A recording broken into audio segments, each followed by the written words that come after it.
Another week, another garbage Raw. Let's just get right into it because this episode was just, listen, man, we have to start understanding a couple things, okay? Number one is that no matter what happens, the show is going to suck, okay? There's no excuse for this garbage content every week. So I'm done sitting here trying to break down these segments. There's nothing to break down. Wrestling as a whole is dying. WWE is an absolute disaster and joke and a failure. This year has, I don't even think disaster or garbage or trash even does this just justice. This is worse than that. This is awful, man. You are watching WWE triple fraud, the chief content officer. Let me just go through this for a second because we have to discuss something here because I'm going to talk about John Cena and AJ Styles' match at Crown Jewel. And as I referenced in my SmackDown review, your boy will be doing some traveling this week. Okay, so expect some lower, there won't be as many editing or as much editing, I should say, inside of the videos, but you will still get that same energy for this absolute trash because they played a video segment,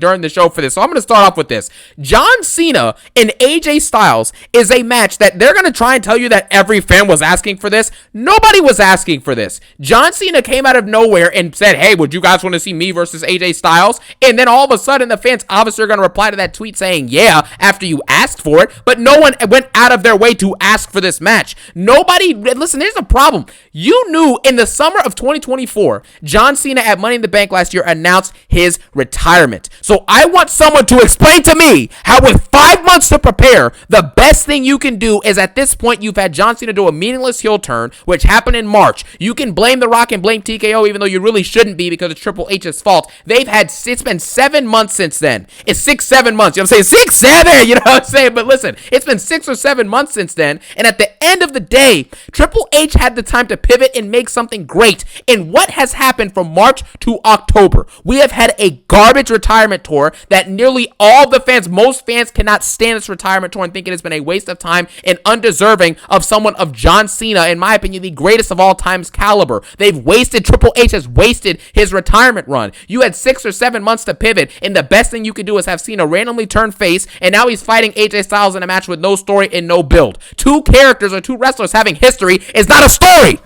That's not a story, man. That's not a build. That's not engaging. That's not exciting. John Cena has 2 months left, and we're throwing together his greatest hits, and he's going to fight AJ Styles for love and care and respect, and yeah. Me personally, I have been fed up for well over a year at this point with this absolute and utter nonsense. I continue to watch these shows for a multitude of reasons. Obviously, it's off of the fact that I like wrestling, okay? So obviously, I'm going to watch it in hopes of it actually getting better. The main reason is hope, and also, I love making these videos, and I love interacting with you guys, and I love speaking about the things that I consume in the media. However, this product is objectively a failure. When you have 2 world champions, your 2 world champions are advertised for a Monday Night Raw, and you pull the lowest rating that you have had on Raw all year, when you are broadcasting to hundreds of millions of people, the job is done. It's done at this point.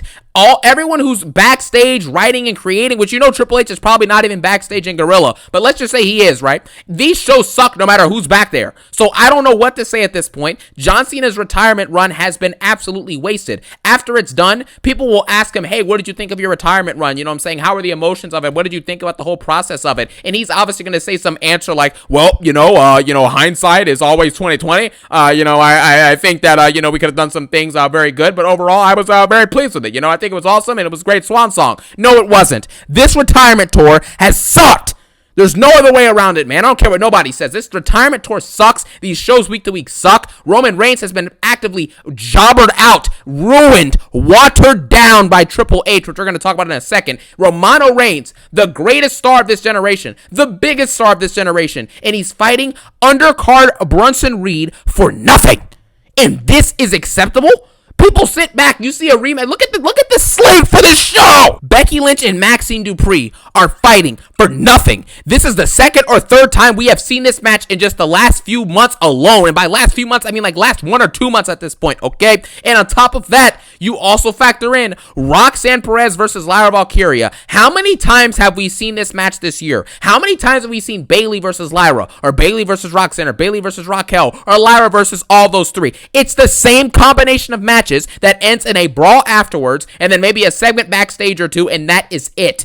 This is unworthy of being considered actual television. This is awful. Instead of doing "this is awesome" after a fruit roll-up sequence in a match, we need to start chanting "this is awful." That's what we need to do. These fans showing up to these arenas, you have to stop. Stop. The only show that I cannot stand this product, and I will not be showing up to anything in the foreseeable future. However, for John Cena's retirement tour, maybe I would show up for that. For his final show, I think it's in Washington in December, maybe I would show up to that. But anything outside of John Cena's final show, why are you showing up to it? Why are you showing up? To the fans that actually show up, if you're watching this video and you have gone to any Raws or SmackDowns recently that haven't had Cena on it or something like that, why have you shown up? You love wrestling? I mean, I guess that would be the only rationale, is that you really love wrestling, and that's great. I love, love what you want to love. But man, this product is atrocious. And the more that fans are giving thousands of dollars, mortgaging their credit cards and their houses off, in order to get to these shows, it's going to be embarrassing. The ticket prices go up and the quality goes down, and it's unacceptable. So John Cena's fighting AJ Styles in a match with no story and no build, and we're wasting our time. And John Cena, and we're getting up at 8 a.m. on the East Coast to watch Jonathan Cena fight AJ Styles in their 50s.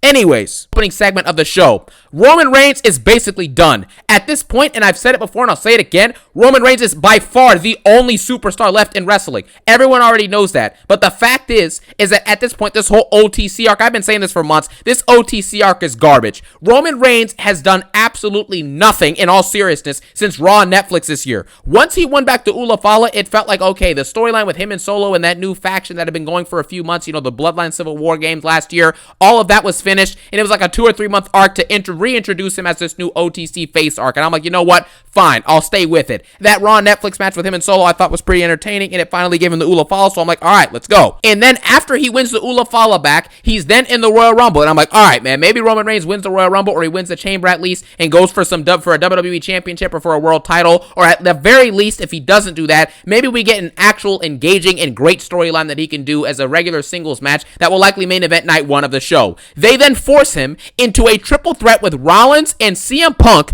and it's centered around giving Paul Heyman a favor.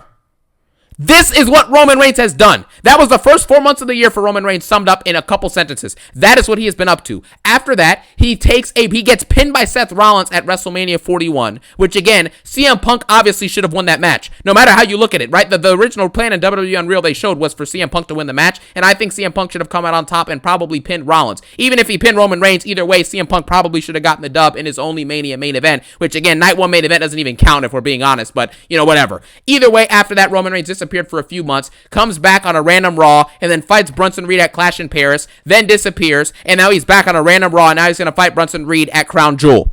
That is what Roman Reigns, the greatest star of this generation, the biggest star in the industry, that is what Triple H has had him doing for 9 months, 10 months now. That is what Roman has done so far. That is an embarrassment. There's no point of even going over this segment, because what is there to talk about? Everything I just said is literally just shows you everything you need to know. This is a failure. The OTC arc sucks, and this is coming from someone. Roman Reigns is my 3rd or 4th, one of my favorite wrestlers of all time, and this arc sucks. It is embarrassing. It is nearly unwatchable at this point. I am tired of seeing Roman Reigns come out here, who just had one of the greatest reigns in WWE and wrestling history in general, and he's snooping down to brawl with Bronson Reed. This is unacceptable, man. People need to stop sitting back. Why is this acceptable? If I would have told you 2 years ago that Roman Reigns would be feuding with Bronson Reed, what would you have told me? You would have laughed and said, that dude's a jobber. Why is Roman Reigns in the ring with Bronson Reed? You would have laughed at it. And now you fast forward and look what's happening. But for some reason it's happening, and people are just okay with this. This is not okay. I don't want to see Roman Reigns in a meaningless War Games match next month. I don't even want to see Codarius Rodington in a meaningless War Games match. And I definitely don't want to see John Cena wasting his time as part of a 5v5 War Games match. Stop wasting these top stars' time and give them engaging and interesting storylines. All they do now is make matches for the stars to get on the card. That's all it is. They're just there to get on the card and do something. That's it, so they can bring more views to the product. But the product is getting less views, so stop making excuses. The only time you maybe get a ratings bump is when Roman showed up a few months ago, I think it was, when for his return back in August or July, and he finally drew them like an extra couple 100,000 viewers, and that's basically it. That's it. That's the max you're getting. And if you have just Cody and Seth straight up, you're going to lose viewers. So Roman Reigns is like a couple 100,000 people difference. But other than that, you have no other people who are going to draw any people to this product. Nobody cares. So anyways, Roman Reigns comes out there. Before he can even speak, Bronson Reed and Paul Heyman comes out there, and Bronson Reed basically says, your family, imagine your uncle and your father looking down on you to see you get stretchered out by me in my hand. Roman Reigns then says, I don't care. What would my father say now? He would say he wants me to fight you right now. And then he basically just says that. And then afterwards, Bronson Reed challenges him to a match at Crown Jewel, which Roman Reigns could openly accept, or decline, because Roman Reigns literally says the words, I'm levels above you. Which is facts. He should be levels above Bronson Reed, but for some reason, Roman Reigns is snooping down to fight Bronson Reed for nothing, by the way. For nothing. In an Australian street fight, which is going to be the same as a normal street fight, but they're just calling it Australian, I guess. But either way, that's what it is. They then brawl in the ring just like they did before Clash in Paris, and Roman Reigns said, you guys walked in like tough guys, and now you're walking out like little B words. You know what I'm saying? That's basically that, okay? Little B's. Then Roman Reigns and him brawl, like I said, and that's basically that. Roman Reigns hits him with a couple of Superman punches. He walks off, raises the ones, and that's it. It's the same segment we got before Clash in Paris. Literally the same thing. So I've given up on this. I don't care about this at all. The fact that Roman Reigns is being utilized for something this inconsequential is embarrassing. Okay? Then we have Maxine Dupri versus Becky Lynch. This match is unacceptable. I'm sorry. This is unacceptable. The wrestling in this match is some of the worst women's wrestling I've ever seen in my life. And I'm so infuriated that at some point in this match, after a couple of fruit roll-up sequences, which we get a billion of every single match at this point, the fans chant, this is awesome, to Maxine Dupri rolling up Becky for a couple of ankle locks that went nowhere and a couple of roll-ups. Do you understand how stupid this is? These fans are giving Triple H and WWE carte blanche to make some of the worst shows of all time, and it doesn't stop. I mean, how many times are we going to see these mistimed moves? The super choreographed and fake-looking moves that just aren't landed correctly. The very clear botches like we had in the triple threat a couple weeks ago with Nia Jax, Tiffany, and Jade Cargill. Just this awful botches. This awful wrestling. They're mistiming moves. They're straight up missing each other. The moves don't look smooth. They're not delivered properly. And it's not an entertaining match because obviously there's no story to any of this, so nobody cares. What, Maxine's the underdog? She's the new Sami Zayn? Samantha Zayn? Come on, man. Nobody wants to see this. And then after these roll-up sequences, they chanted, this is awesome. Becky Lynch then goes outside and, is gloating on top of the announce table. Maxine rolls back in the ring, which I thought broke the count, but I guess the rules are different now. Then, the ref counts to 10, and Becky Lynch just, what I'm saying, loses by count out. And that's basically it. I don't know what to say about this at this point, man. This is stupid. This match was garbage. It had a bunch of really bad moments in it. And quite frankly, if you give this match anything above a 1 or a 2 out of 10, I would be surprised. I really would. This match was absolute garbage. I don't care about 30 seconds of good wrestling when 15 minutes of the match was absolute trash. Stop. Then we move on. Roman Reigns is backstage with Jay and Jimmy Uso, okay? Jay basically says that Roman, was saying, I got you. They ain't going to be able to disrespect our uncle, our uncle like that. That's unacceptable, okay? And then basically Jay Uso says, yeah, I got you. And Jimmy looking around, he's like, what? Listen, why can't Jimmy Uso and Jay Uso just help Roman Reigns? Like, be honest. If Roman Reigns, I'm telling you this right now, if Roman Reigns goes out there on Saturday and proceeds to have a match with Bronson Reed, the street fight, okay? And the Usos do not help him absolutely destroy Bronson Reed and Braun Breaker in 10 to 15 minutes or less, I'm done. I'm done with Roman. It's over at this point. Dude.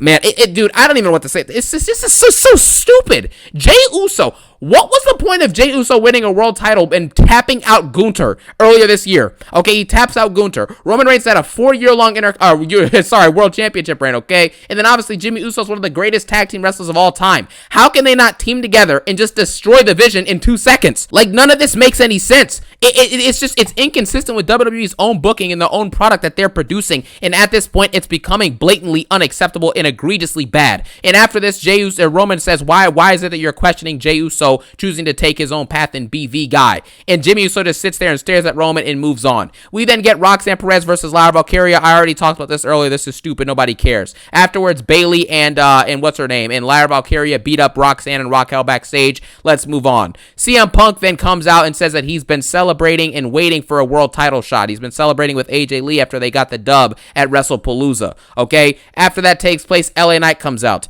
LA Knight then says that, he hasn't gotten what he's earned, even though he's, what's it called, blown the doors off the place and changed things, change the game like he usually says, which is kind of facts. He obviously has gotten super over and did a lot of great things, and he has gotten absolutely nothing for it, so that's pretty unfortunate. But anyways, we've been saying that for many months, so I don't know, it's been years at this point, so I don't know what's going to change by him coming out here and saying the same thing again.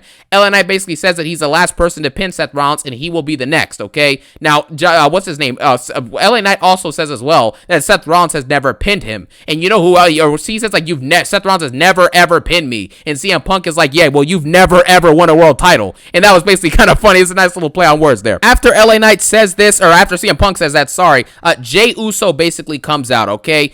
Before he comes out, actually, I should mention, LA Knight basically says, I'm the next one, or no, he doesn't say, that's Jey Uso said, I think. What did LA Knight say before? He says he was the last person to pin Rollins, and he'll definitely be the next. That's what he said. Then Jey Uso comes out, and Jey Uso literally says, quote for quote, verbatim, basically, right? It's a paraphrase, but this is basically what he says. He says, I'm next. I'm the next one. I'm the one. I'm the next one, Oos. I'm going to win the world title, Oos. Yeet. What? You don't say what? You see all those pauses? That is exactly what happened in the segment, because that was what, I got tongue-tied there, okay? Kind of like Jey Uso does in the promo sometimes, but anyways, that's not the point. The point is that at the end of the day, Jey Uso wasted our time yet again with another promo segment, okay? CM Punk then says to get in line. They brawl. Jey Uso super kicks LA Knight because LA Knight told Jey Uso that he's basically a mini Roman Reigns. Then after this takes place, Jey Uso, obviously, like I said, he super kicks LA Knight, then tries to super kick CM Punk because CM Punk gets in his face, and then after that, Jimmy Uso comes out there, okay? And Jimmy Uso tries to hold Jey back, and then Jimmy Uso ends up watching as CM Punk punches Jey in the face, and then Jimmy Uso super kicks CM Punk in defense of Jey. So I don't know what they're trying to do here, if they're trying to reform the Bloodline. It's too late for this. It's too late. I don't even want to see the Bloodline reform anymore. You've done the gimmick 2 or 3 times. It's time to move on and build some new stars and actually do something engaging, and stop showing me these people in their mid to late 40s coming out every week talking about the world title. Now, and then after this, like I said, I already had 2 nights. I have not watched a full Raw or SmackDown in its entirety since like January of this year. So at the end of the day, I just watched the highlights, okay, of what happened next. Io Sky ended up beating Kairi Sane, I believe, and then afterwards, Asuka and Kairi Sane beat her up because I think Rhea Ripley either got beat up backstage or beat up off screen or something like that, or she couldn't show up for whatever reason, okay? So that's basically that. Then we move on. We got a backstage segment where Roman Reigns basically told Jimmy Uso that when Jey Uso won the world title at WrestleMania, he became more like me and less like you. So maybe you should stay out of Jey's way.